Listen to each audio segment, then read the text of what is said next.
তুমি আমাকে দেখাবে না, আমাকে কাট করো না, আমাকে দেখাবে না, আমাকে কাট করবে, আমি চিল্লাই চিল্লাই সারা পাড়া জ্বালাই দেবো।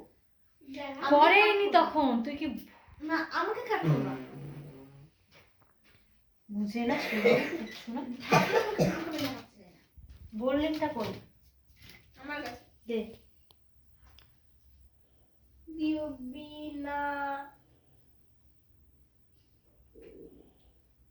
বাবা আরো দাও তো, থাকবে বাবা আমাকে ফোনটা দাও, আমি রেকর্ড করে তোমাকে দিয়ে দিচ্ছি। ঠিক আছে দি, ঠিক আছে তো হ্যাঁ, তো এখন শোয়ার জন্য প্রস্তুতি নিচ্ছি। খাওয়া দাওয়া আমাদের এখন শেষ, না অনেকক্ষণ আগে হয়েছে। তো